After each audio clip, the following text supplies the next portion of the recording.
Hello there, you're watching the polls on the JoyNews channel. Coming up this afternoon, a final chance for investors as the Ministry of Finance engages aggrieved individual bondholders who want to be exempt from government's debt exchange program. Will the government yield to the increasing pressure or push through this cost-sharing measure?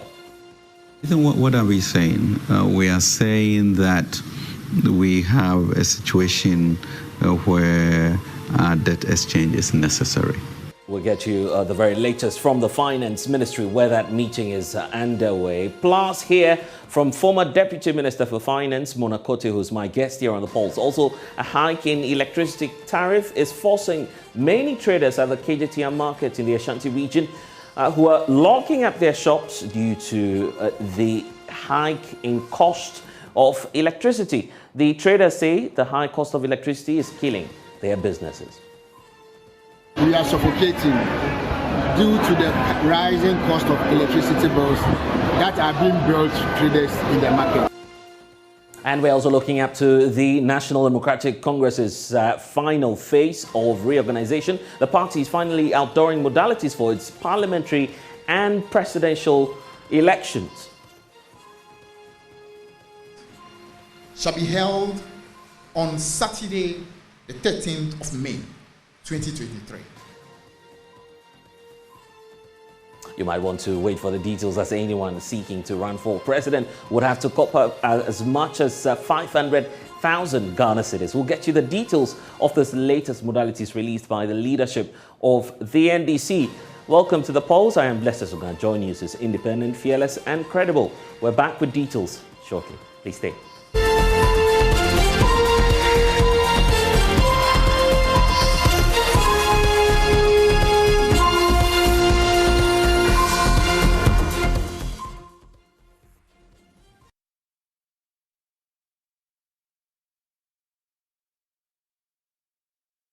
Well, this afternoon, we're talking about the debt exchange program. Finance Minister Ken Ofori-Atta has hinted of plans to modify government's policy on zero coupons for the 2023 financial year. The minister, in an exclusive interview on PM Express Business Edition, which airs tomorrow, revealed that although the debt exchange program is inevitable, government will make a U-turn, possibly on the payment of zero interest payment on returns. Listen to excerpts of that interview.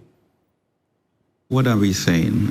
We are saying that we have a situation where debt exchange is necessary. We have a situation where we have come out of certain formulations and we have gone ahead to discuss with the financial institutions a way to mitigate that. I think we've done that successfully. In the same way we sat with the union pensions, and I think we are making great progress in what we do for them. In the same way in which we are looking at individual bondholders to see how we can tweak this.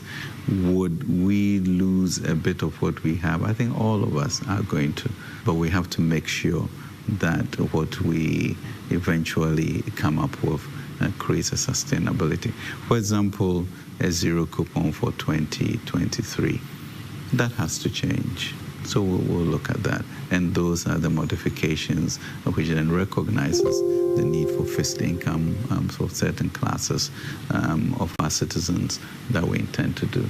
So George, once again, their livelihoods must be protected as much as we can, and make sure that we also have a nation as a community that is also strong and robust for the future. So that's a balance that we have to do, and we'll do it successfully. Well, that exclusive interview is on the JoyNews channel tomorrow at 9 p.m. You want to make a date. Let's bring you a breakdown of the implications for you as an individual bondholder. Here are excerpts. So in terms of that payment policy for the whole of 2023, government says it will not pay much money in terms of return on investments for individual bondholders for the period of the 2023 financial year. But it will revise that policy, increase it to 5% by 2024. And then 2025 is the maturity period where government is seeking to pay some 10%. In terms of the anticipated debt reduction, as part of the International Monetary Fund's condition, the whole target is to clear a debt of 137 billion, which will be done in terms of the bond exchange program. And then that may be cutting our cost in terms of public debt by some 30% and moving us all the way to some threshold of 70.02% of the total domestic debts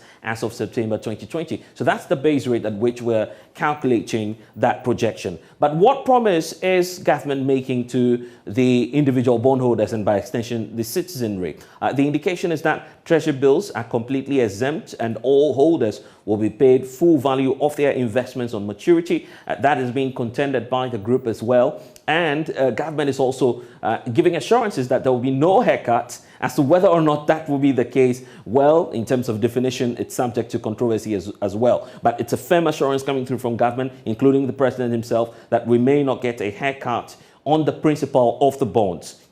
And the final phase has got to do with the individual bondholders not being affected. We know that that third point is what is clearly not the case on the ground as we speak, and for which the finance minister is today engaging them, trying to adopt what he says is a burden sharing approach. So based on that last point not being fulfilled, there are projections that government may not stick to their promises in terms of the other two requirements. I want to bring in now Mona Quartey. She's a former Deputy Minister for Finance, understand what's happening to our economy as we speak, and has some thoughts on what's happening. Later on, we'll get in touch with Richard Kwame Frimpong, who's a financial analyst. Mona Quartey, welcome to The Pulse. It's such a pleasure to be speaking to you. Happy New Year.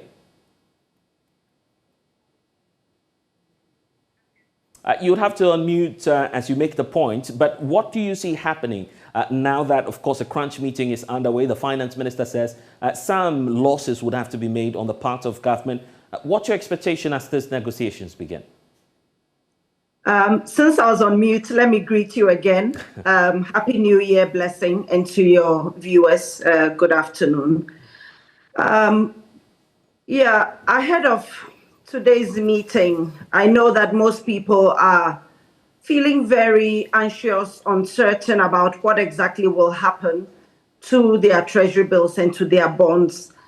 Yes, there's been talk of no haircuts on the principal. That is good enough.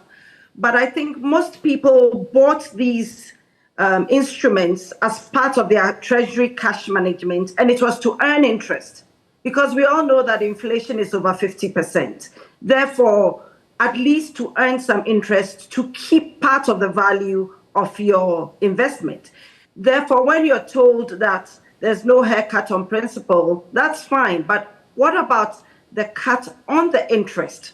And as you just said, the Minister of Finance spoke about no interest in 2023, 5% in 2024, and 10% thereafter. That is nowhere near inflation. I mean, really doesn't maintain the value of the investment.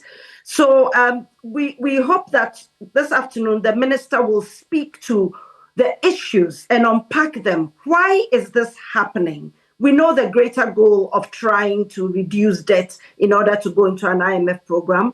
We know it's about debt restructuring, and that is fine. But it is how it is done that is a big issue.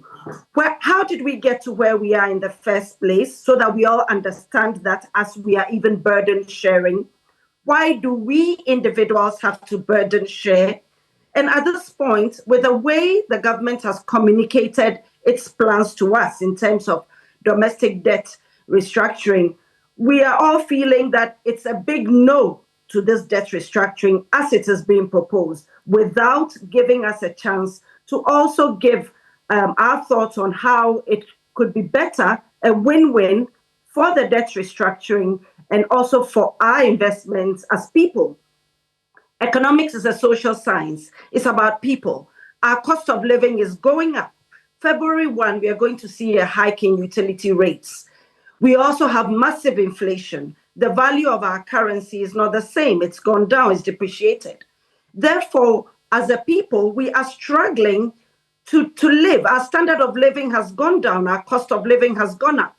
So this afternoon's meeting with the Minister of Finance must unpack the issues and explain to us that in as much as we are trying to reduce the debt burden of the nation, how will we, the people, survive under the current recommendations that they are making?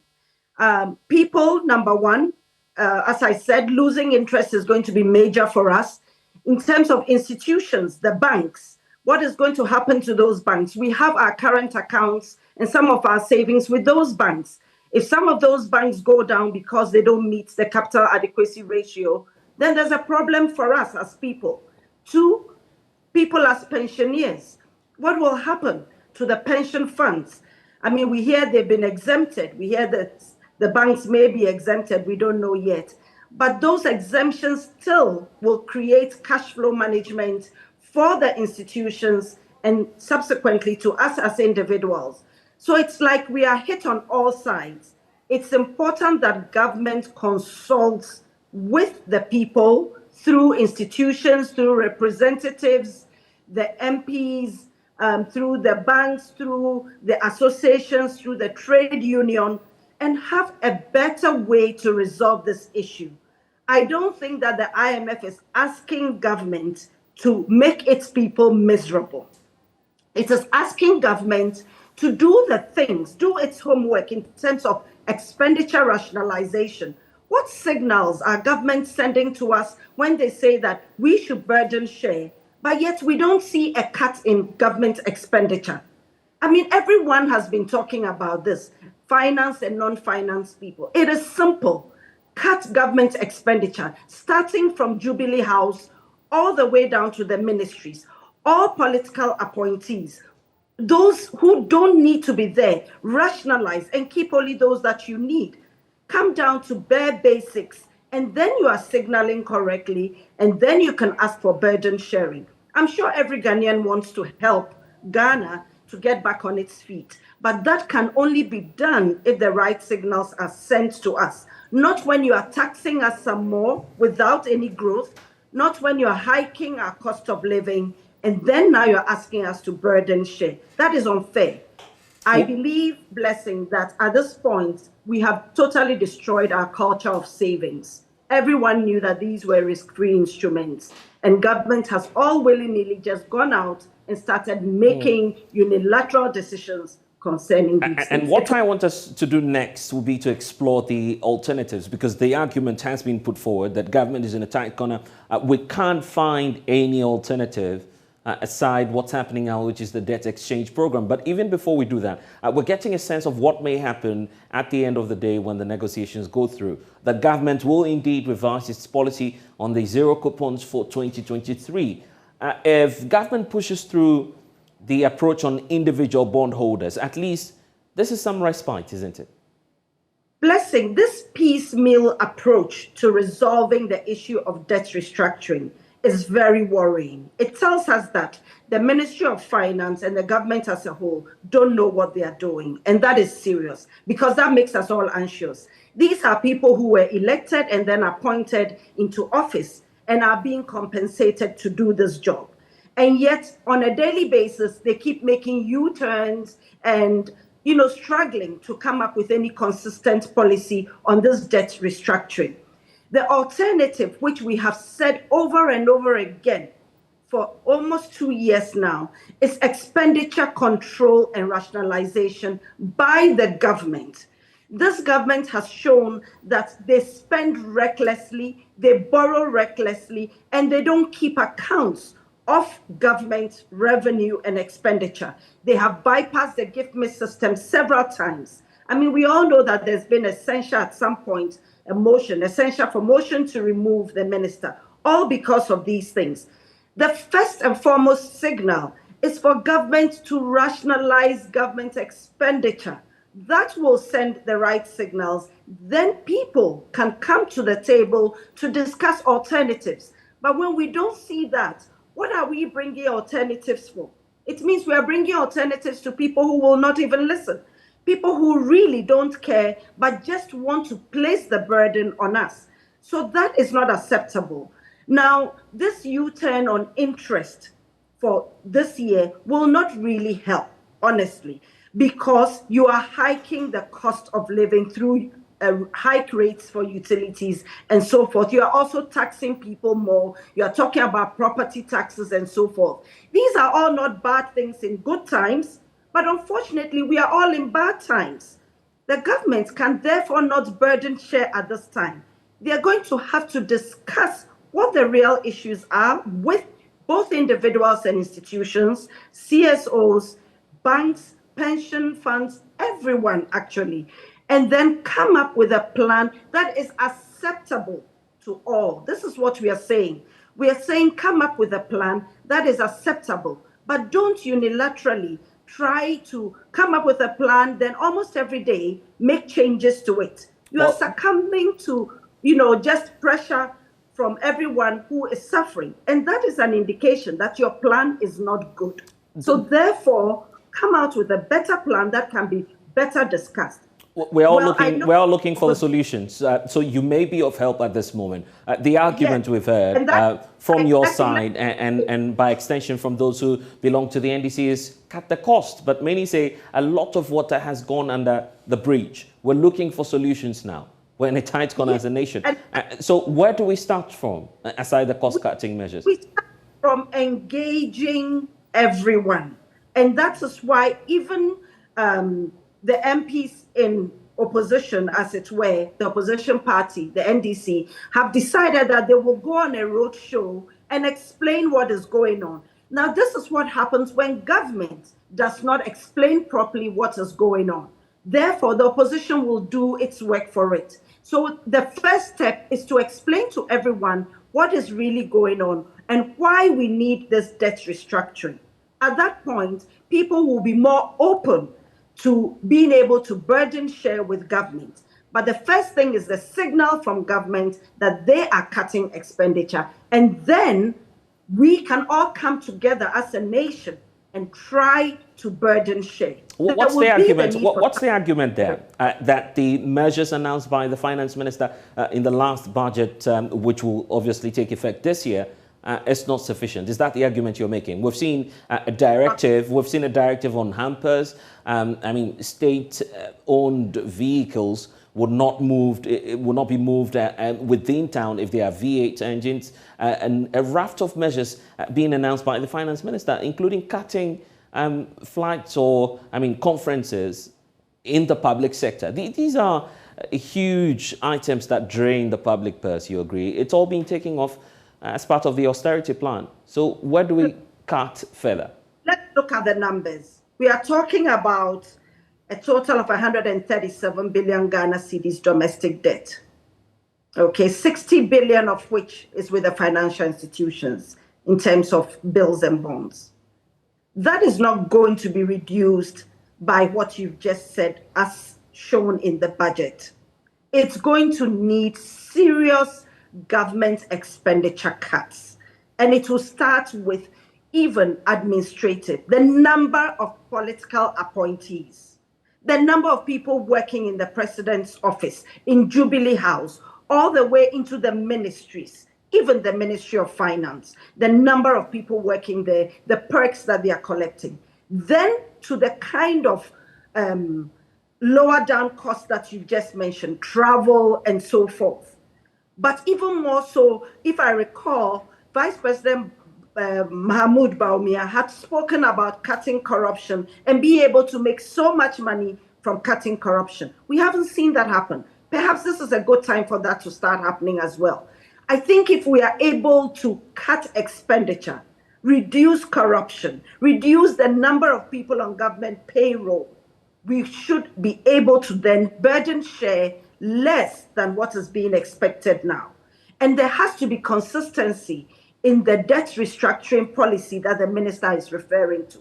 It's almost like every morning we wake up to a tweak or a change in the debt restructuring policy. There has to be some consistency. Ghanaians are suffering at this time, and government needs to factor that into what plan they eventually come out with. At least government is desperate now.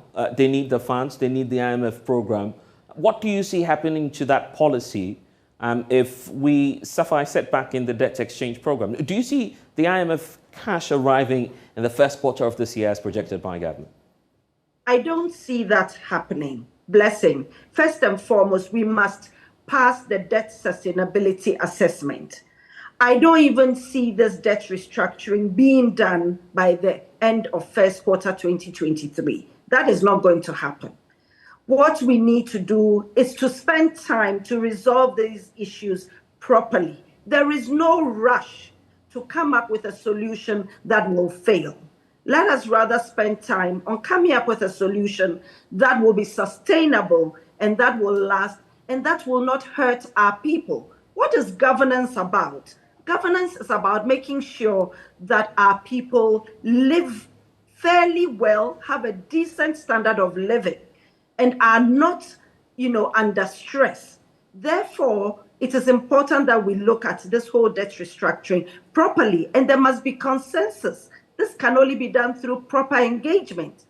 The ministry and the government, for that matter, cannot make such decisions for all of us. As for the IMF, you must pass in order for them to help you. So how do we pass? That is the question we must ask ourselves, not start to push debt restructuring in the current form down our throats. And we're already turning to unconventional, I'm using that word, international lenders. We're learning that, for instance, government is seeking to turn to China as part of the solution. Negotiations are underway. We're not too clear about the details. But what would that mean to, our long-standing relations with the West and how they've funded our activities? Now turning to China may pose some new risks to us, isn't it? Blessing, let's get serious about where we borrow from. Borrowing from the West is based on risk-reward profile. The riskier you are, the higher your interest rate. And then you get into the debt distress that we are in now. And as for them, they are also not a charity and they are not given free money.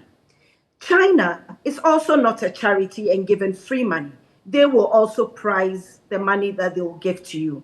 It boils down to negotiations. I don't think at this point we should be discriminating where we get funds from, but we should be looking at negotiating these funds properly. If you recall, we borrowed money from China to build the Ghana gas plant, and that has worked very well. We intended borrowing 3 billion. We ended up borrowing only half of that. Borrow what you need and negotiate the price.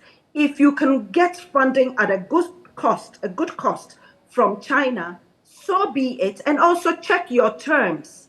Make sure that your terms are good for you as a nation, not for the lender, but for you as the borrower, and see if that will work. But I think even before we go borrowing, first of all, we need to clean up our balance sheet, number one, as the IMF has asked us to do.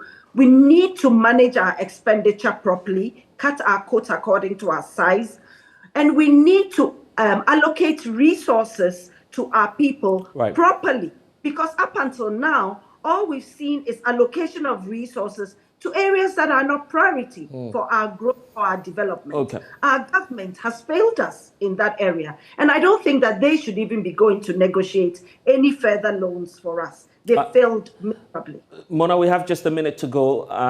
If someone walks up to you, an individual bondholder asking you, well, I'm confused. What do I do at this moment? What message do you have for such a person? My message is simple. Don't agree to exchange your current terms with the terms that are being offered now. First of all, those terms are even fluid. They keep changing every day, so they are unknown.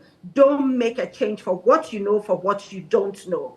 And Blessing, even as I say that, I ask the government to be careful in how they restructure our debt, because the private sector, which clearly is the engine of our nation's growth, is going to suffer massively. People are going to lose their money, their capital. They will not be able to do their business. They will not be able to pay their workers. And we are going to have a further meltdown from where we are now. So please, Mr. Minister of Finance, think carefully, engage, consult, and come up with a plan which will definitely involve some burden sharing that is acceptable to all of us. We all want better Ghana. Right. The conversation is just starting. Mona Quote, I'm grateful for your time here on The Pulse. We'll meet once more and dialogue about this as it unfolds. Thank you. But as we speak, a crunch meeting is underway at the Ministry of Finance, where leadership of the aggrieved individual bondholders are holding talks with government over the intention to include their bonds in the ongoing debt exchange program. Leadership of the bondholders say their ultimate aim today is to convince government to back down on that decision, but sources close to government indicate that a burden sharing approach is what government is looking for. That's inevitable, according to the finance minister. So let's get a sense of what's happening now at the Ministry of Finance. My colleague Richard Kojanyako is there monitoring all of the events. Richard, what can you report as we speak? Are all parties moving into that crunch meeting? Hopeful that there'll be a deal at the end of the day.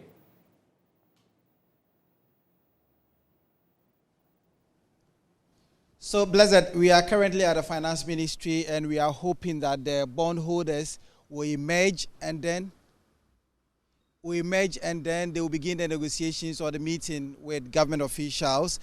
Currently, we just saw Martin Pebu at the council for these individual bondholders. And so we are hoping upon hope that we'll get these people here. We are told that they went to meet the Catholic Bishops' Conference, and so they are on their way to this place. But before they come in, my colleague Kofi Eje of Joy Research has joined me. So, Kofi, first of all, tell us about our current data position, currently as a country.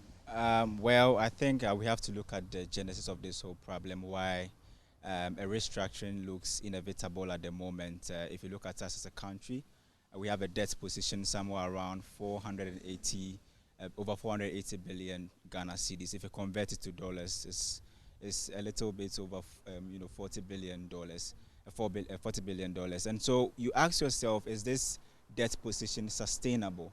And that was the exercise that the finance ministry did, and the finance minister gave the update when he read the 2023 budget, that if you look at our debt levels, we are at high risks of debt distress. Our debt levels are unsustainable. But there is a question, or there's a condition in the IMF, this whole program that we are seeking to get from the IMF, there's a condition that we have to meet.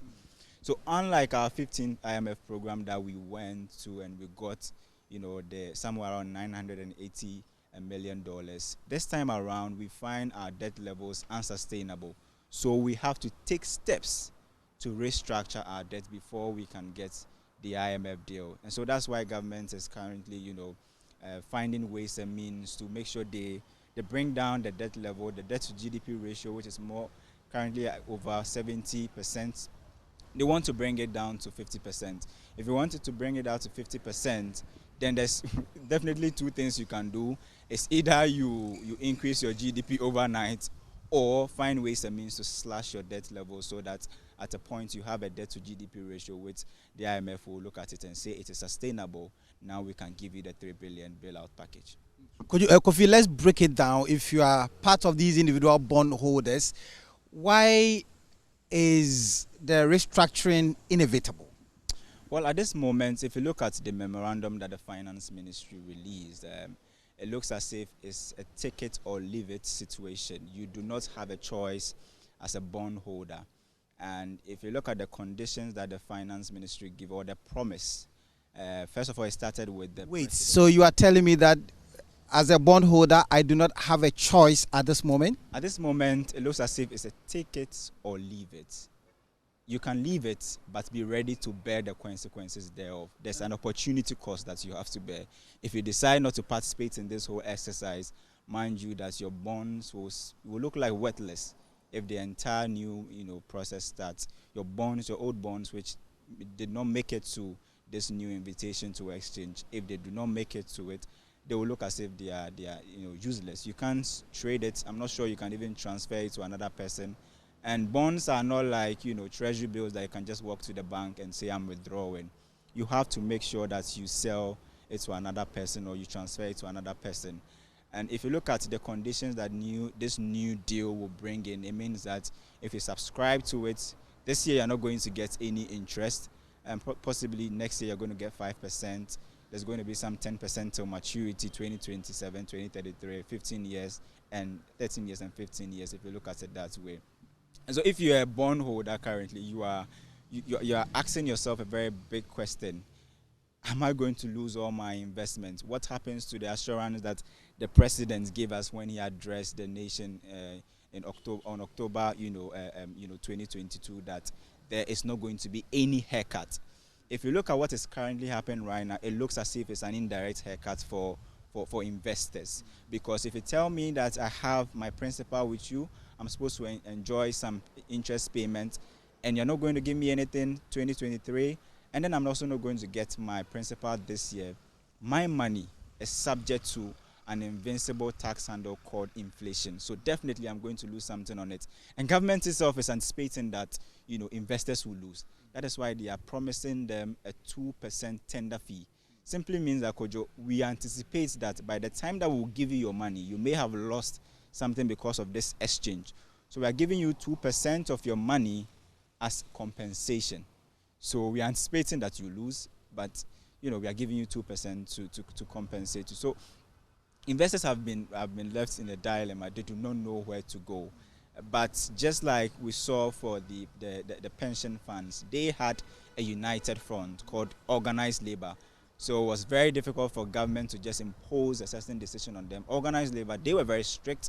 They told government that take us out or be ready to bear the consequences. Is there an indication that some of these pensioners who fought tooth and nail to get out of that, is that an indication that some of them may find themselves in this with these people? Absolutely. There's a probability. This is a possible event that there exists a certain pensioner who bought bonds with his pension money.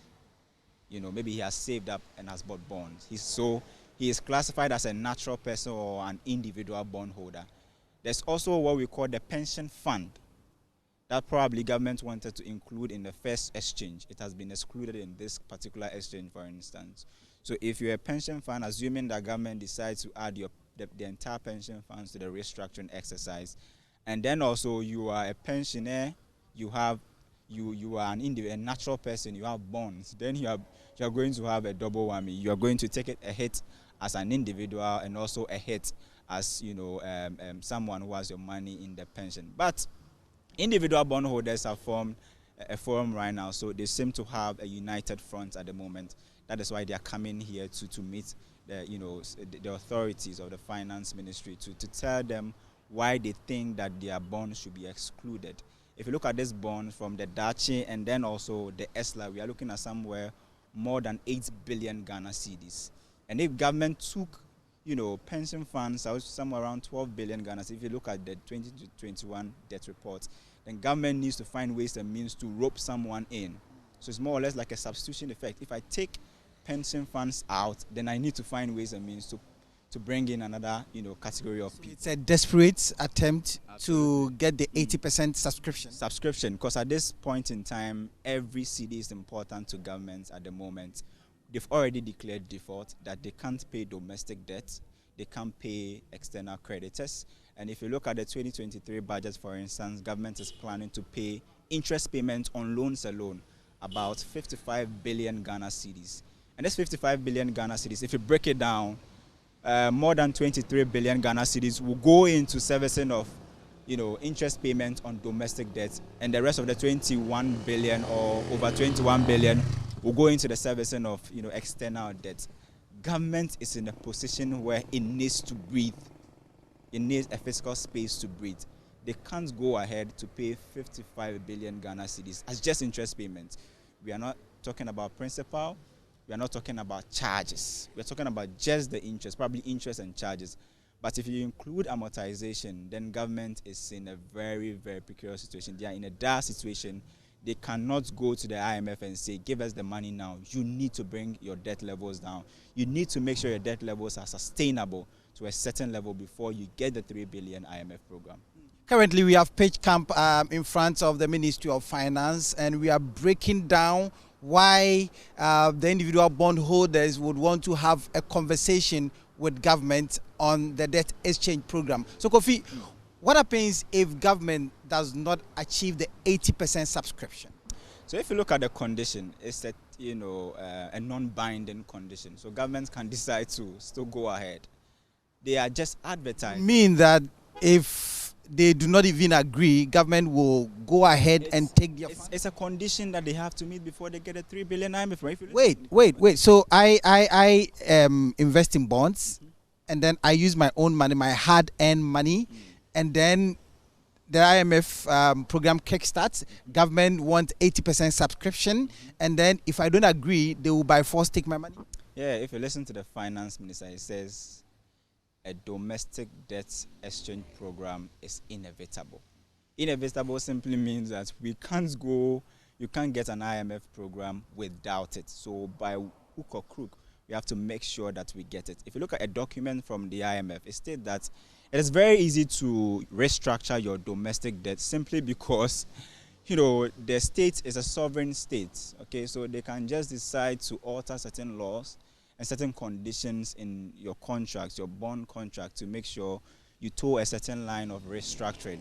But very difficult on the part of external restructuring. You get it. So government feels that domestic debt is probably an easy way of restructuring, but they are hitting a roadblock. They are seeing that it is not as easy as they may think, and now we have a more united front. People are fighting, to make sure that they are excluded from this exercise.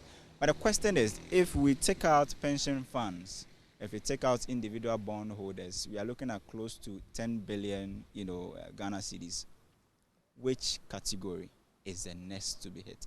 If you look at the memorandum, for instance, and government made a very conditional statement that if you look at this particular exchange program, treasury bills are excluded, completely excluded from the exercise.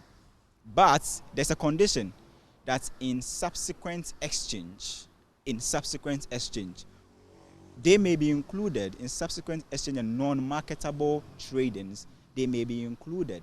So you look at the situation, for instance, and government is trying to find, every loophole, the loophole everywhere. They want to make sure that they get, $1 billion from, all angles to make sure that they bring their debt levels to the 50% target that they want. The subscription rate is 80%, but it is non-binding. It is voluntary on the part of you, the bondholder.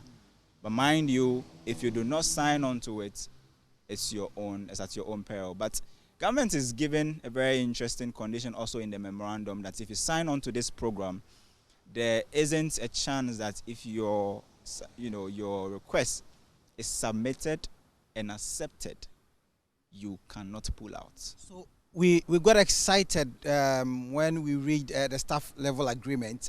Why did we get excited? What was in it?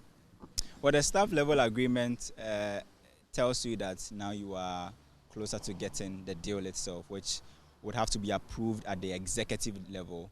At the executive level, there are certain conditions that you have to meet. So let's use Zambia as a template. For instance, Zambia wanted 1.3 billion from IMF. They had to do debt restructuring because their debt levels were unsustainable. They declared a default, took advantage of the G20, announcement for poorer countries to come onto a certain debt reduction program. We could not take advantage of that program at that moment because we are different from Zambia. We are a lower middle, I think a middle income country. In 2015 August, that's when we received that status. So we are totally different from them. They could take advantage of that. So they did not go ahead to restructure or do any exchange for their domestic. They just went ahead to do external. And IMF, because they are taking steps, because Zambia took steps, the condition is that you have to take steps. They took steps to restructure their debt, and they got the executive level approval. We have our staff level approval. We are anticipating that maybe by mid, just according to the president, that by mid February or maybe ending February, we will probably have the executive level approval. We should be excited because we need it. We need the 3 billion. When you say we should be excited, who should get excited? An individual bondholder who senses danger ahead? Well, for an individual bondholder, this is certainly not a good moment for you because you are being included in a debt exchange program.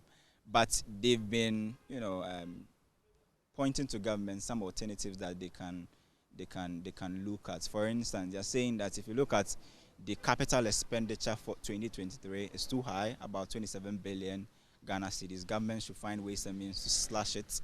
If you also look at expenditure on government flagship programs, it is averaging 9 billion every year. Governments should find ways and means to exclude some of these programs and do only the ones with probably termed as priorities. And they feel that if you're able to do all of this, if you cut down on the size of government and other things, you save up. But the question is not just about deficit. The question is about reducing your debt to GDP ratio. Two things. Debt to GDP ratio just have to do with two indicators. You have a numerator and a denominator. The denominator is simply your how do you call it? Your GDP, your numerator is your debt position. It's either you decrease your debt or you increase your GDP. But if you look at the forecast for the economy for 2023, and you look at from the World Bank, the EIU, and other, IMF itself, their projections, it does not look as if we probably will get, a 5% or even a 6% GDP growth rate this year, looking at what is happening. But we still have hope, because if you look at Zambia, for instance, after they got the IMF executive approval, things started going well for them. We saw the Zambian kwacha becoming one of the, the strongest currency against the dollar at the dying embers of 2022. We saw that the economy was growing. We saw that things were beginning to, augur well for the Zambian economy, just because IMF was in town. You get it. But our situation is different because there's a bitter pill to swallow. And this bitter pill, now the pensioners agitated, they were off. Now the individual bondholders are also making a statement. Now some of them are even trickling in now. We've seen their lawyer, heading to the finance ministry. So what happens if this kind of agitation continues? What happens in our banking sector? Well, we have some confidence in it, or depositors and the others will feel unsafe and will go, and there will be panic withdrawals?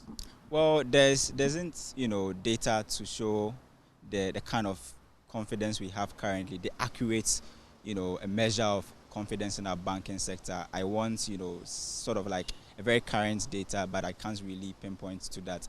But every sentiment that we currently have shows that the banking sector isn't really in a very good shape, because if you look at, we just had, the cleanup about 4 or 5 years ago. You get it, 2017, 2018. That's when we started this cleanup. It caused us a loss. It is as a result of this cleanup that we have, the kind of debt situation that we have. It cost us more than 25 billion Ghana cedis. You get it. If you look at the energy stuff that we have to pay, also cost us a lot. So if we are solving this situation and it's going to lead to another maybe cleanup in the future, then we are just doing a merry-go-round where we solve the situation at one point, we go to meet that same situation at another point. Did we really achieve our targets in the banking sector cleanup? Because we spend 25 billion Ghana cedis to clean up the banking space, and then we are still, struggling like this. There was an opportunity cost where a lot of people got laid off, and then also we also had some of the banks being merged. We saw the SOE report for 2022. So for a bank like CBG, they were making profits. But as to whether we've been able to recoup the money, that's another question probably the finance minister can answer. But if you look at the debt position and the fact that the banking sector cleanup is a major component of our current debt stock, then it tells you that it's more or less like we actually had a negative effect rather than a positive effect. But they will argue, the government will argue that they saved a lot of depositors their money, about 4.6 million depositors their money. But the key question is, you've added to your debt. Now, as a result of this, your debt levels are unsustainable.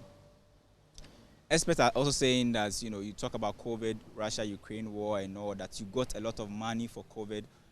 How did you account for it and all that? How did you spend this money? But the current debt levels that we see looks as if that it will take us a long time probably 11 years or even 12 years before we can get to a sustainable level of maybe 45 or even 50%. To me, at the short-term level, I don't see governments, maybe getting the 50% target that they want, because the steps that you are taking to make sure this debt level comes down, now you have a roadblock. People do not want to subscribe to your debt exchange program. We do not even know the kind of level that you're... My final question before we get back to Blizzard in the studio, has there been a situation like this where Ghana finds itself currently, that people have readily agreed that, okay, use my bonds, use my pension funds to in this kind of exchange? Well, if I were to be an investor, there's no way that I'll be happy if I am around 80 years and then I need my principal right now. Has it ever happened in any other country where they subscribe to? Well, if you look at Jamaica, for instance, the subscription rates was a bit encouraging, possibly because the Jamaican government took steps to engage stakeholders. You get it? But in our situation, it looks as if it's a unilateral approach to a situation which is supposed to be solved with a bilateral approach.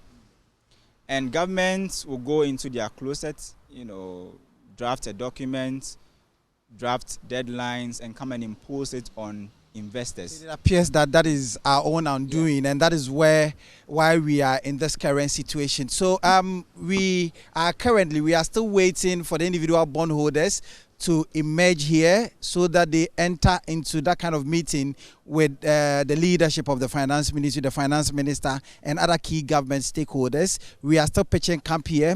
We will still come back to you. So we are handing over to Blizzard in the studio to continue with the polls. Well, so thanks to my colleague Richard and Isaac Kofiaje. In fact, we're keeping a 360 degree view on all that's happening at the Finance Ministry, because quite a lot is happening as we speak. There you have it, a live feed. We're likely to see an address by the Finance Minister in a moment from now. We'll get all of that for you when he turns up. You can see in the shots there some of the individual bondholders and their leadership in a tete-a-tete there. I see Senior Hosi with the likes of Council Martin Pebu as well. They've been leading that charge. We're set to hear from them shortly on what the way forward will be on that. You can see that obviously a lot of anxiety there, as you see amongst the leadership of the individual bondholders. We're still keeping our eyes there on the Finance Ministry, getting you the very latest as and when we have it. But let's listen to the Finance Minister once more, speaking that exclusive interview with my colleague George Uefe, which airs tomorrow on the PM Express Joy Business Edition. Legitimate concerns, because there will always be a way in which the structure can be changed. As you saw with the banking institutions, further engagement, and we saw certain changes that we made to the exchange program. In the same way, we are also going to be looking at the individual bondholders to see what is sustainable and do certain adjustment that will be helpful. But I think once we all acknowledge that this debt exchange program is important for us to get a move from the SLA into a fund board decision, then the question becomes, how do we quote-unquote burden share in the process? And how do we also acknowledge the idiosyncratic livelihoods of people versus the balance of the fund program? And so that's what we will seek to do before the end of the program, and for at least 80% of us to join it. And I'm confident that we'll be able to harness that. For the Doubting Thomases, and this is the third time this program has been extended, what do you tell them? I think it's the second time, George. Sorry. Why is 3 so important? No, I'm sorry. The concern is that, well, will this thing be extended again? No, I don't think so. I'm confident that we'll get there.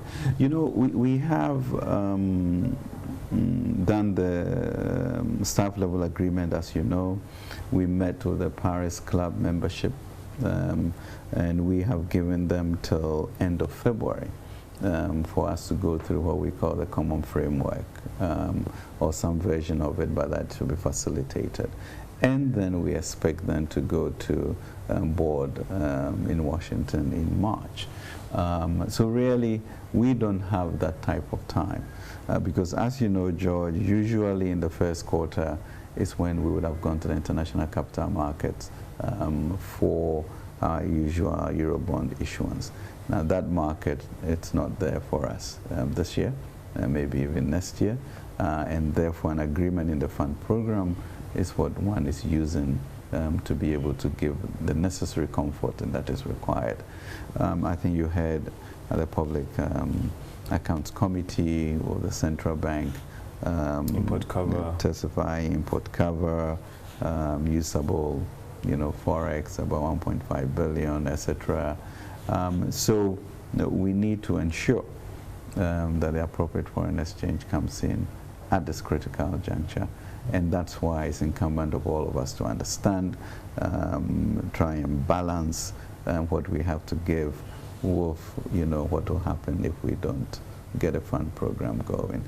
So yes, I'm confident that we will negotiate ourselves into something that is sustainable and balanced. Well, certainly time's not on our side, as the finance minister is indicating there. But what will happen after today's meeting, we're still paying attention to that negotiation happening at the finance ministry. It appears that almost all is said and done now. So all we're waiting for is that address by the finance minister himself, together with the individual bondholders. Senor Jose there still making some points to leadership and leading figures of the group.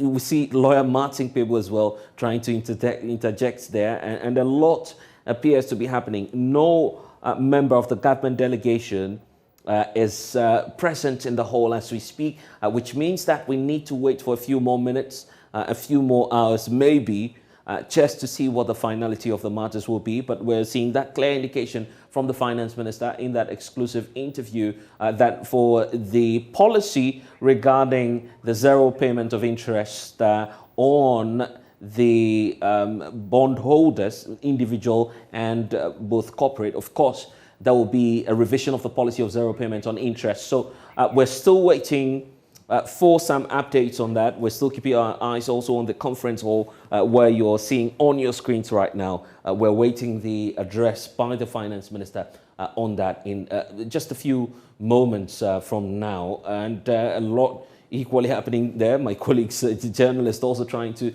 just eavesdrop on that conversation to see what the position of the individual bondholders will be. Certainly there are legal matters at stake now, knowing what the position of the Attorney General has been, the fact that any attempt to revise or exchange the bonds may result in some legal tussle. Of course, there was a clear warning from the Attorney General, and that's why government is making this a voluntary program. My colleagues are still standing by, Richard Kojonyako and Isaac Kofi. Richard, just bring us up to speed as to the atmosphere is for itself. Who have we seen arrive at the finance ministry so far, aside probably the individual bondholders? Do we have some government elements there as well?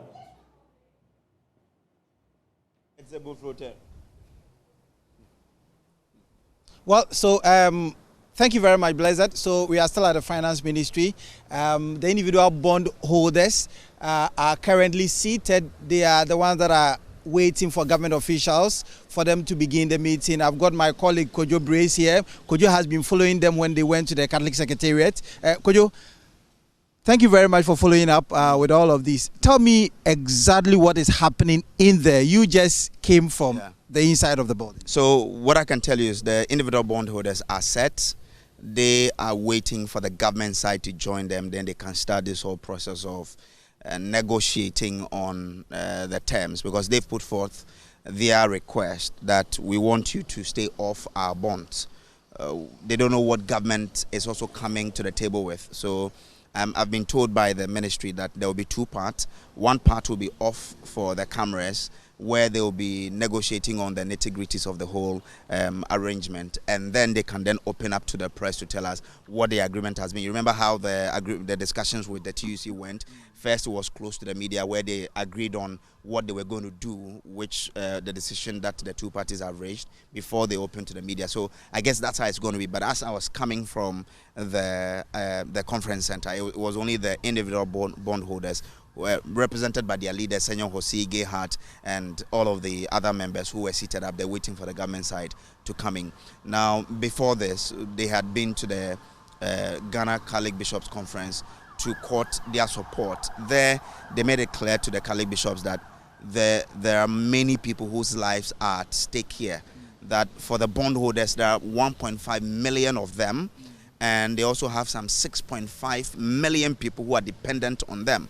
So it means that 1.5 directly affected, 6.5 indirectly affected, and they are saying that if this should go on, 88% of their investment will be lost, and they cannot hold it. And if government doesn't listen and it goes ahead to then touch their bonds, there will be several people who might take their lives. And so they want the bishops to intervene and get the president's ear to listen to them. So you have been working with them. I mean, tell me some of the stories they've been sharing with you. I can imagine, because now they don't want concessions at all. They want government to simply stay off. Share with me some of the things they've been telling you. They told a story of a 77-year-old man who is sitting in a wheelchair as we speak. His life, the pensions that he got and investment is what he pushed into these bonds. And for him, the only thing he has to live on is the bonds. So if government should decide today to then take it off, such that he will not get anything in 2023, he doesn't know where his daily bread is going to come from. And according to for such a person, nobody knows what can happen to him. Do you feel a sense of desperation in their voices and in what all that they are doing? Yes. One point they made was that to us, our monthly salaries are the coupons we get from the bonds. So if you take the monthly salary from us, what are you going to feed on? And that you continue to pay your workers, but for us, you want to take our daily bread from us. It's not something that we would agree. So, I've said in a post that the more closer I get to this issue, the more dejected. Yeah. Because when I'm exposed to the stories of these people, I get scared. But when I spoke with Isaac Kofieje, he indicated to me that it seems inevitable. If you don't concede, it might be taken nonetheless.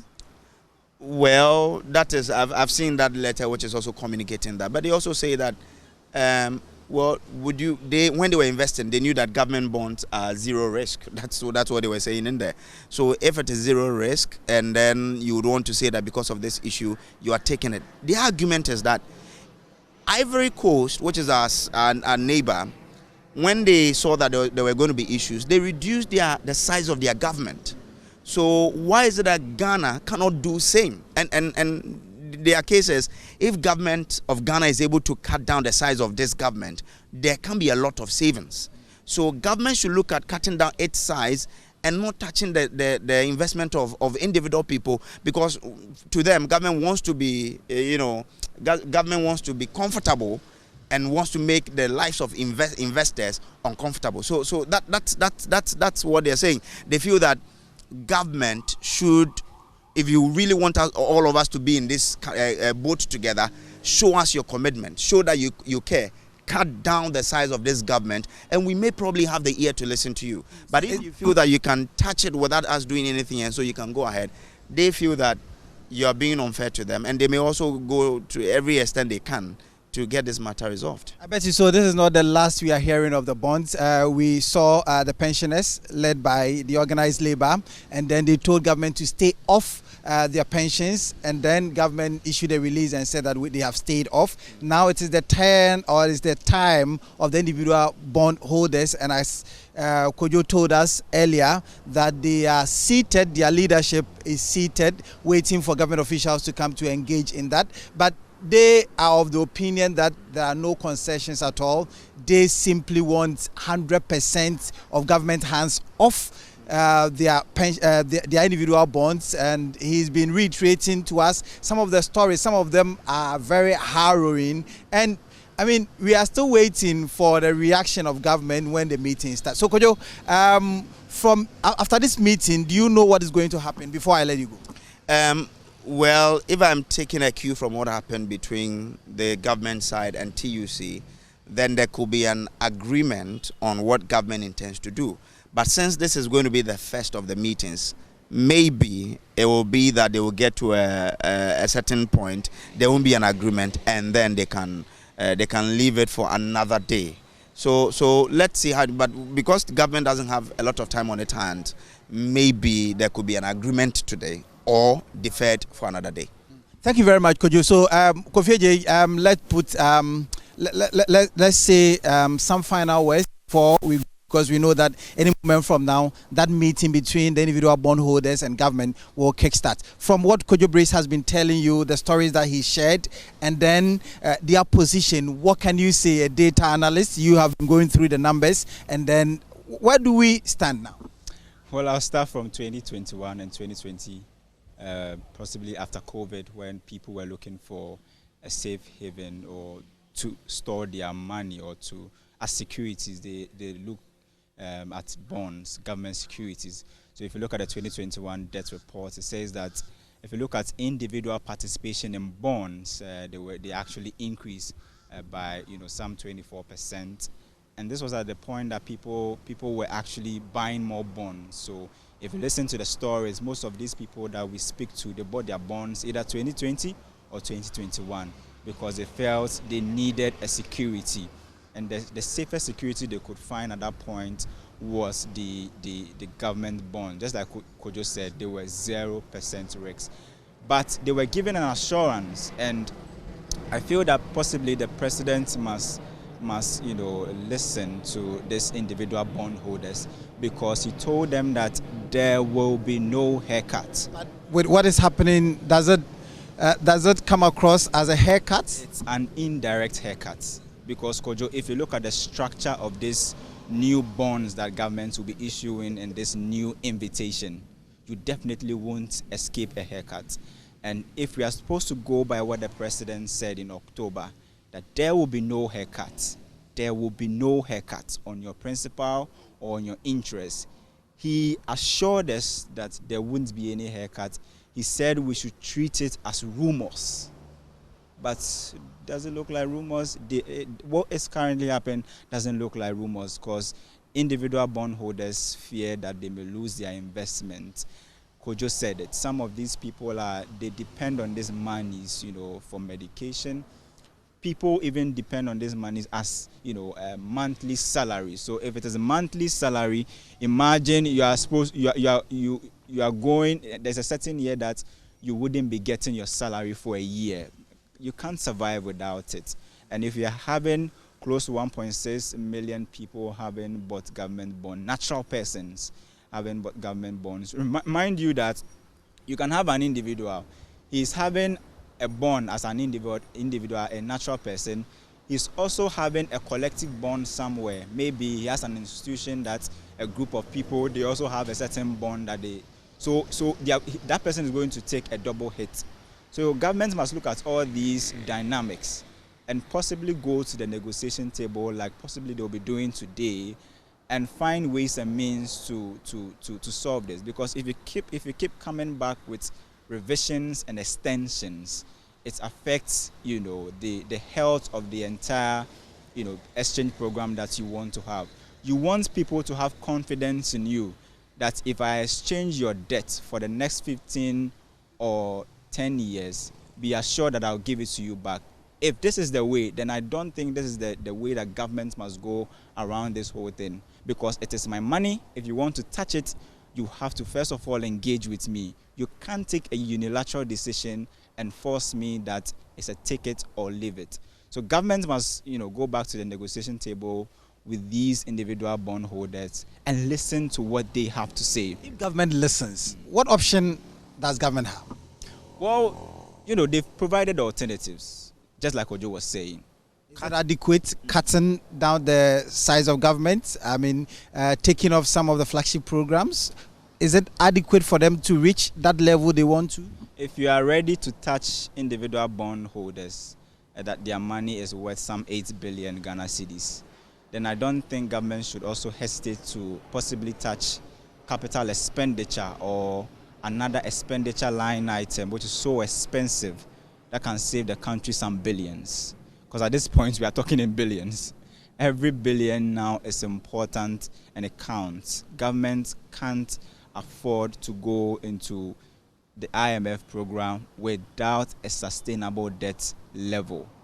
We can't continue to be paying, 50 billion Ghana cedis every year as just interest. How much are we even, generating as a country?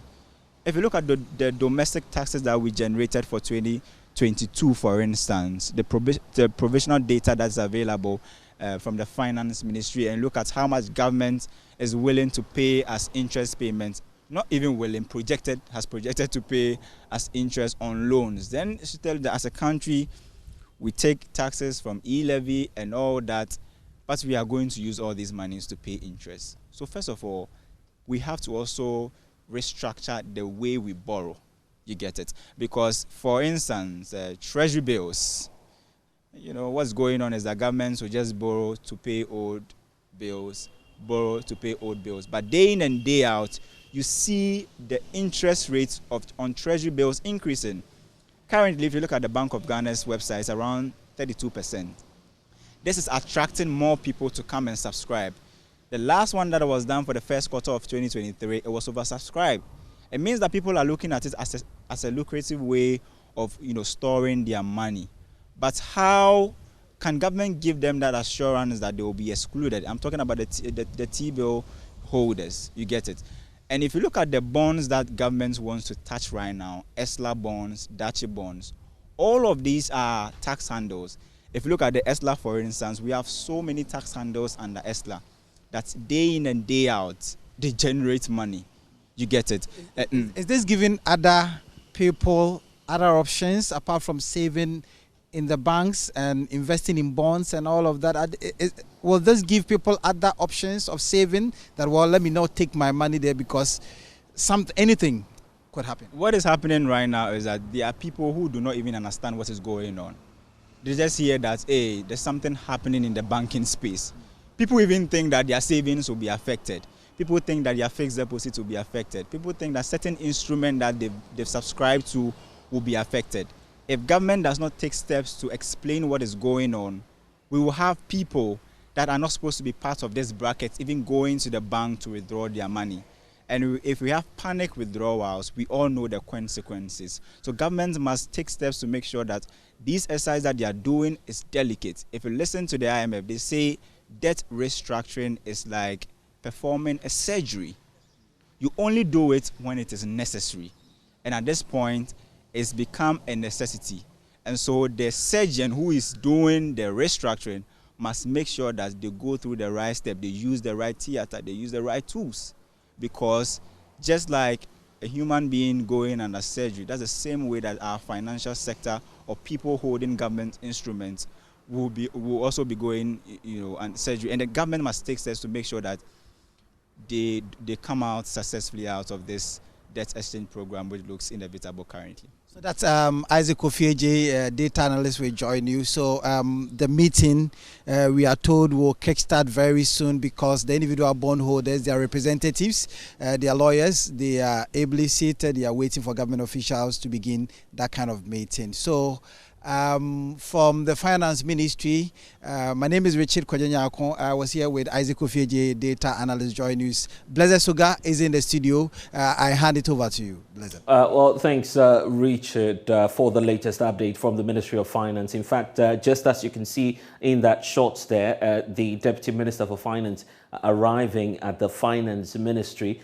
a couple of minutes ago. My colleague Samuel Kojo Brace is in there also within the conference hall of the Finance Ministry, monitoring all that's been happening. And we also saw the Director of Communications, just as you can see on your screens now, also there at the Ministry of Finance. So you see a tete-a-tete there between the government spokesperson, Palgrave Boachidankwa there in your shots, the Deputy Finance Minister, Abnauze Asari, in your shots, and the Director of Communications for the new Patriotic Party, Richard Agyangba, who's there. As to why he's there, obviously you know that there's a political twist to all of this, likely implications for party communication, a reason for which he would want to have first-hand information as to what the outcome of the negotiations are.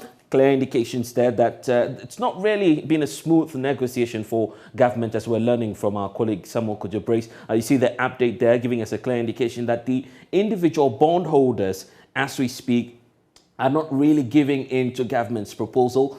We just heard from that exclusive interview with my colleague George Viafe that, of course, the finance minister was proposing that in the year 2023, the proposals that there'll be zero coupons for that year. Government was seeking to revise that, but it appears that the individual bondholders were not yielding to it. Of course, a confirmation now that indeed they are not backing down on their demands, hands off their individual investments.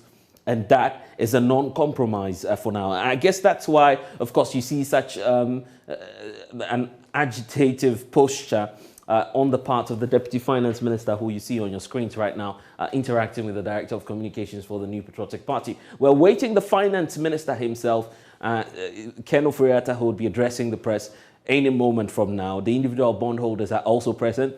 They went into that negotiation trying to get government to also back down on their demands. We'll be crossing over back to my colleague Richard Kojonyako and Isaac Iche, who are monitoring the outer perimeter for us and also breaking down the figures for us. But if we may probably look at the promise that the finance minister gave some time ago, and of course what the implications will be for individual bondholders in terms of what promise it is that was made. Of course, in terms of the promises that were made, the president told us that there was not going to be a haircut on individual investments.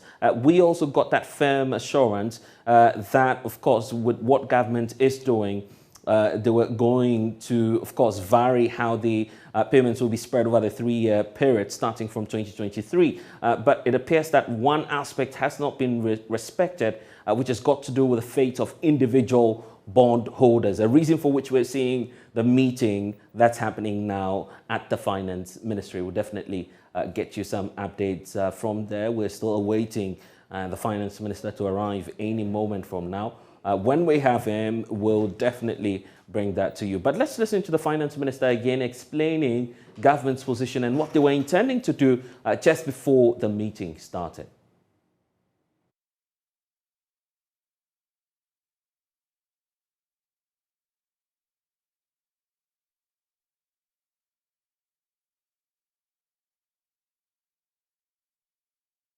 Legitimate concerns, because there will always be a way in which the structure can be changed.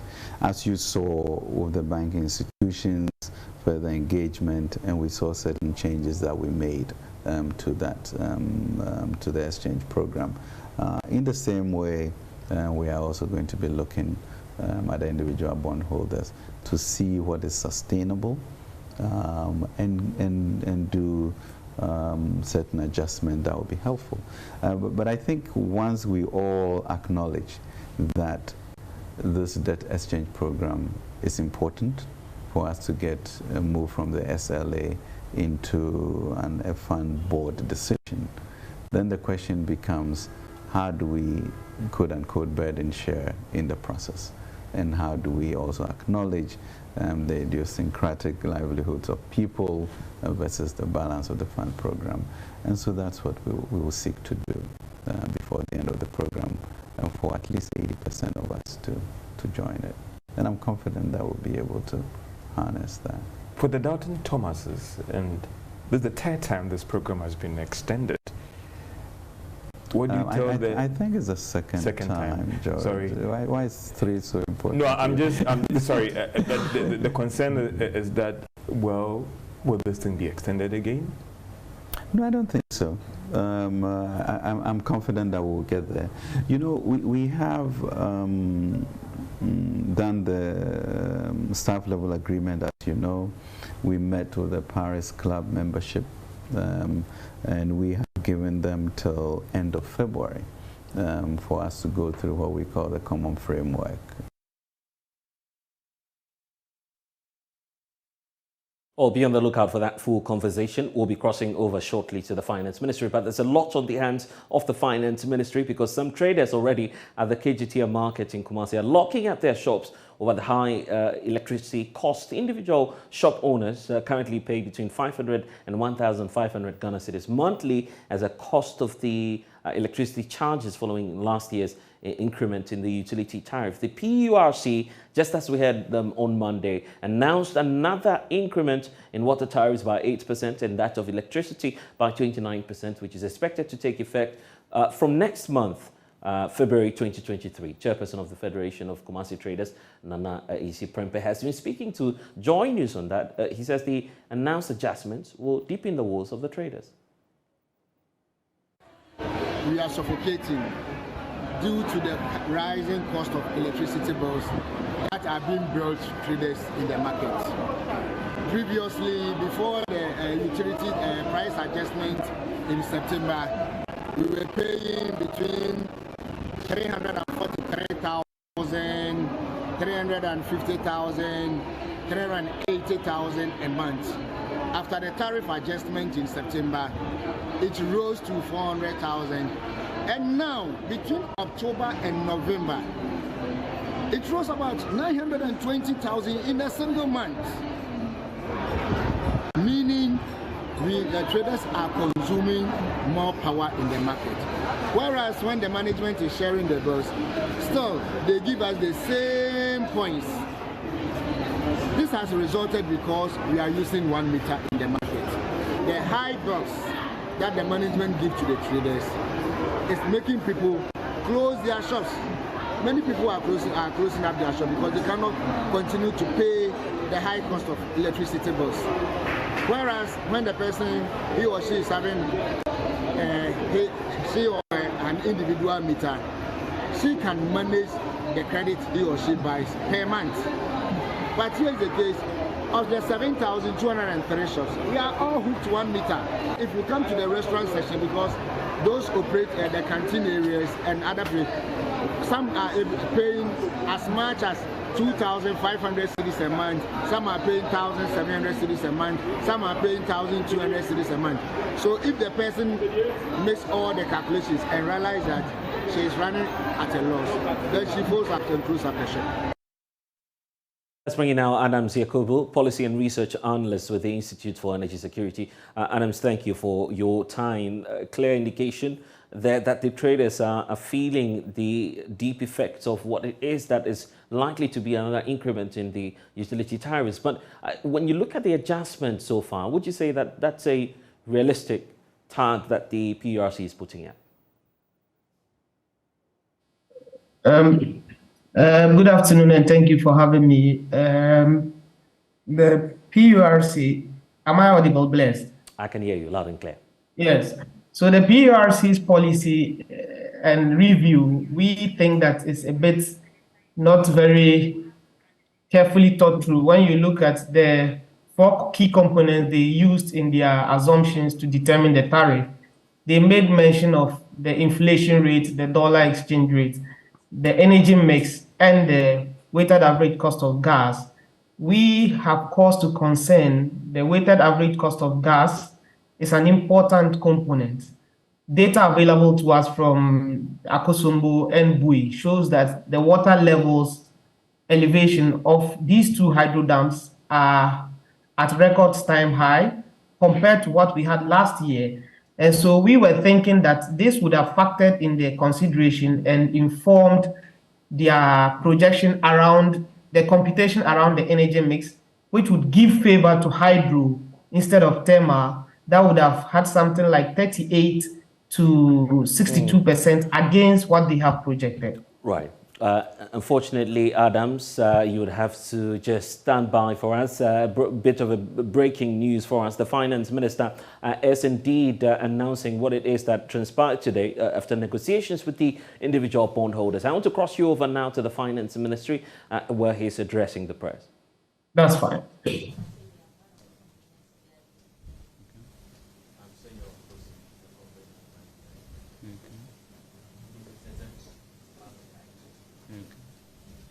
Martin Pebu, part of the idea.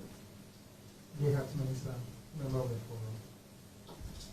So what you have and see happening now is the Finance Minister, Ken Ofori-Atta, who would be addressing the press any moment from now. What we see now happening is a bit of an introductory segment going on ahead of that press address. Yes, they may have met in the boardroom, but of course, just as part of the formalities, they would have to do that once more before the Finance Minister goes ahead with the address for today. But a bit of an update that we're getting is that the individual bondholders, after holding talks today, rejecting what it is that government has proposed, we're not setting as to what the position the Finance Minister will be taking now, as to whether or not government would want to bulldoze its way through with this debt exchange program touching the individual bondholders.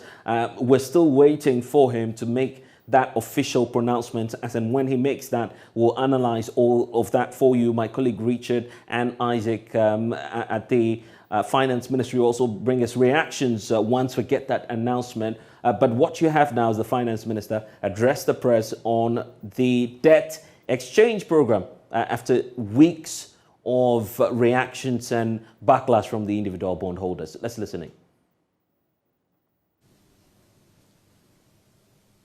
The domestic debt exchange program made some changes to it, and they had a deadline for Monday the 16th, and launched on the 16th of January, which we postponed to January 31st, really to give us time to incorporate other ideas that have come up, so that we'll have a successful debt exchange program.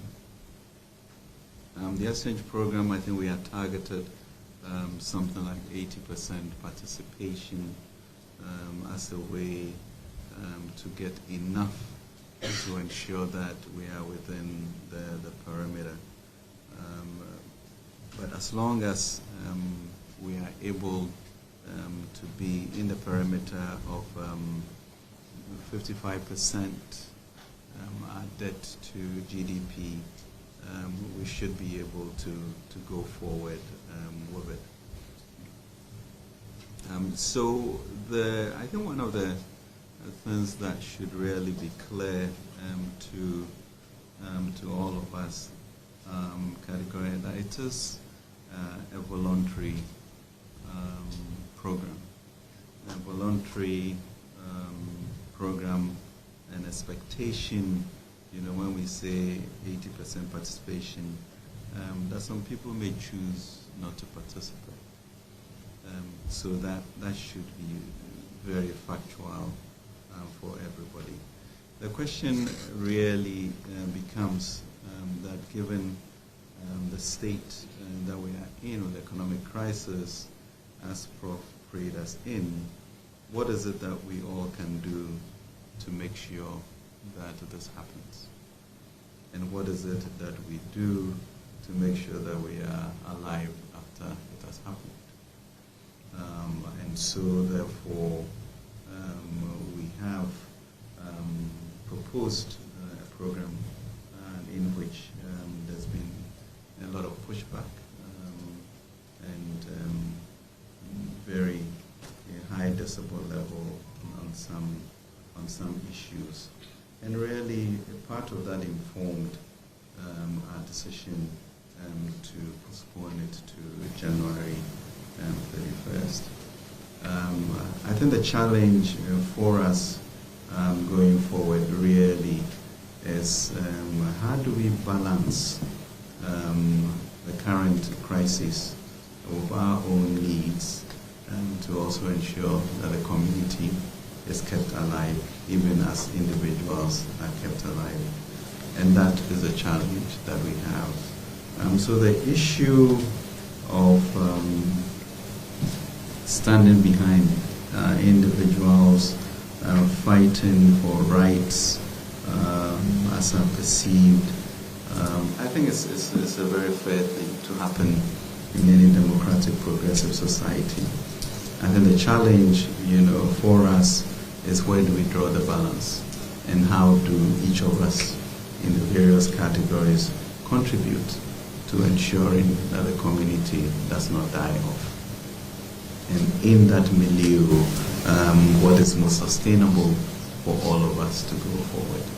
Would we have different ideas as to how to structure it, etc.? That everybody will have ideas. But in the end, we have to make a decision that makes sure that the individual is alive and the country also is alive. I think fortunately for all of us, unfortunately, we all got a glimpse of what happens when there's uncertainty and disorderliness. Last year, with a steep decline of the foreign exchange and a sense of directionless.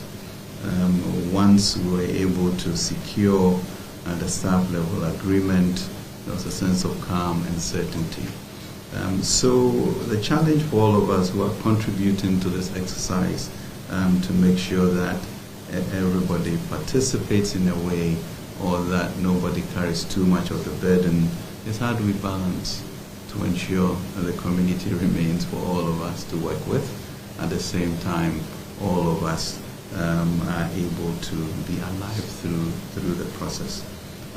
And that's why I'm really pleased that we can have this conversation today, take ideas, share them, and see how the Republic will still be standing, after this. And it has many, many, many facets to it. We've been talking with the unions, etc. There are issues of structural changes that must happen. There are medium-term, long-term issues that we have to contend with.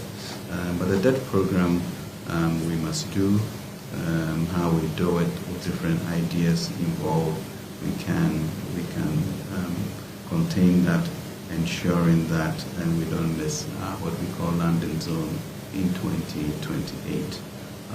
So I'd like to welcome you here, and really hoping for a very engaged discourse which will help us make some changes that will ensure that the bond exchange is successful, and at the same time all of us participate to the tune in which we will be alive to enjoy the benefits in the future.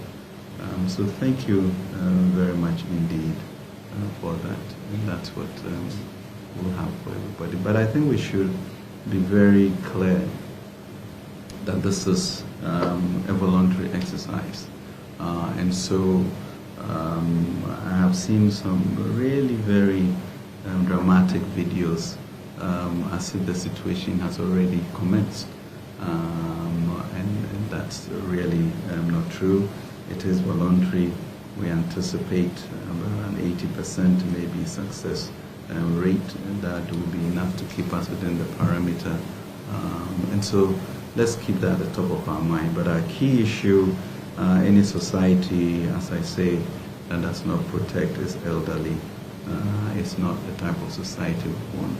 So these are welcome remarks, but we should, do that and advocate in ways that do not break the fabric of the society. So thanks, and really look forward to what we are going to be discussing going forward. And thank you very much indeed. Thank you, Honorable Minister. Thank you, ladies and gentlemen. Ladies and gentlemen of the media, thank you very much for your coverage so far. I would ask you to now kindly excuse us for a closed door session.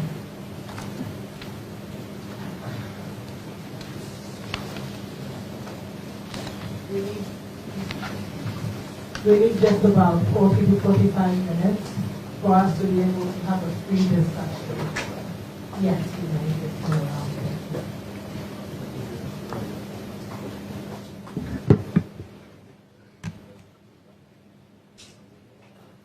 Well, so there you have it. The Minister for Finance announcing clearly that, of course, this exercise is voluntary. Simply not happy with some of the issues going around and videos as he's describing it. But of course, we're getting that initial indication from the individual bondholders. We're still waiting to see what the outcome of that engagement will be. But the closed door session now, not open to the media, and we'll still await if some further dialogue and engagement will continue on this matter. 80% success rate is what the finance minister is looking for. As to whether or not he would have that, looking at the numbers the individual bondholders have in terms of that class action going on right now is what we're uncertain about. You're still on the JoyNews channel. This is the polls, and we've brought you so far some of the highlights of what's going on within the finance ministry. But then we'll definitely get you some updates and bring it to you as and when we have it. My colleague Richard Kojinyako and Isaac Iche on standby, also the finance ministry on that. But earlier we were talking about the increment in the utility tariffs. Adam Yakubu is a policy and research analyst at the Institute for Energy Securities. Back to you, Adams. Apologies for that, but of course it concerns the economy and obviously energy as well. So a reason for which we had to listen to the finance minister. But you're rounding off on some 30% in terms of your projections for the utility. Yes. So we, as I earlier stated, think that the projection of the PURC is not really reflecting the current performance of our hydro dams. And so if it is going to truly reflect, the percentage of the energy mix should be 38 for hydro and 62 for thermal. Why we say this is because you know that the weighted average cost of gas has been reviewed upwards. And so if by their calculations, that would feed into the pricing. And we think that if they come to our consideration of a 38.62, the anticipated upward adjustment should do something around 20%. But what would this mean for businesses? That would mean that businesses would not pay the almost 30% that we are seeing, but rather something around 20%, with possibly the review upwards in subsequent quarters and subsequent reviews. Well, so you believe that the traders have to just bear the cost, or perhaps government has an option somewhere they could at least make away or part away with, just to give comfort to the traders? Yes, well, you know that we are not in very normal times in Ghana, and if we have to call on the government to do something, the argument PURC had raised in their press release is that they also acknowledge the economic situation. However, they would want to do everything to keep the lights on. So we think that this review would be a fair deal to both businesses and the power generators at the end of the day. And I'm grateful for a time that Adam Yakubu, policy and research analyst at the Institute of Energy Securities. You're still with us here on the polls. We'll return shortly. Please stay with us. We're also keeping our eyes on the finance ministry for you as far as your bonds are concerned.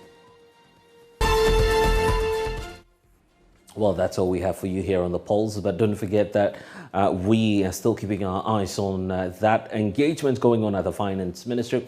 My name is Sogah, and I'm handing you over now to my colleague Richard Kojinyako, who's out there with the team at the finance ministry, together with Isaac Ofieje with our JoyNews research desk. They are still looking into the figures and looking at the likely outcomes after today's talks with the individual bond holders. Richard Kojinyako, if you can hear me, what's the latest and what more are we learning? We've heard from the finance minister as well.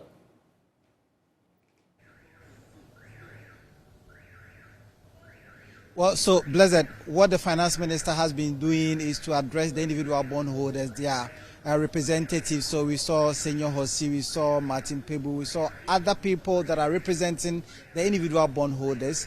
Now, the finance minister has been trying to calm nerves down. He says that even though it is inevitable, the country went through some series of turmoil. They find themselves in some economic quagmire, but with the concerted effort, with all the individuals putting their shoulders to the wheel, they can surmount this kind of challenge. And so he is prevailing on them to calm down already.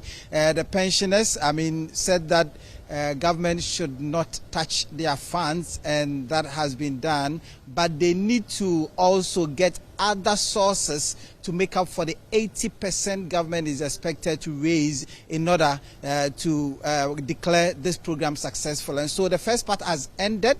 Now the media have been asked to step out while they engage these individual bondholders privately, and they have told us that within a space of 50 minutes they will be done with that kind of engagement, and they will proceed to address the media on the concessions or otherwise, or on whatever they have agreed on. And so that is currently what is happening. So currently we find ourselves within the precincts of the finance ministry, and the individual bondholders, their representatives, together with the finance minister and his team, they are in the conference hall as we speak, and they are engaged in that kind of conversation. And so we are waiting for the outcome of that particular meeting, and that will bring our audience up to speed on whatever transpires here. And then the individual bondholders on the possible outcomes or the conclusions they have reached as far as this is concerned. And so we are waiting. Before the meeting commenced, we had an engagement. They had gone to the Catholic Secretariat to engage the Catholic Bishops' Conference on the issues that are arising as a result of government desire to touch the bonds of these individual bond holders. And so we've also been having some conversations around this. We had JoyNews data journalists giving us insights onto what is currently happening, the implications. Should government not get the required 80%, what is likely to happen, or if the situation is inevitable, government's hands are tied, and so necessarily they must touch some funds irrespective of whoever these funds belong. And so that is where we are as a country, and that is why the finance minister is trying to calm nerves now down, that it requires a concerted effort. They need everybody to come on the table with some cool heads, because the economy now cannot be sustained. The economy now cannot be sustained, and so they need this IMF intervention in order to pull through this deal. And so that is, to them, that is an inevitable situation that the country has been grappling with. They need it now. And so from the finance ministry, I'm sure that we'll be coming back after the meeting has ended. From the finance ministry, my name is Richard Kwajenya. I'm handing you over to Blessed Sogah in studio.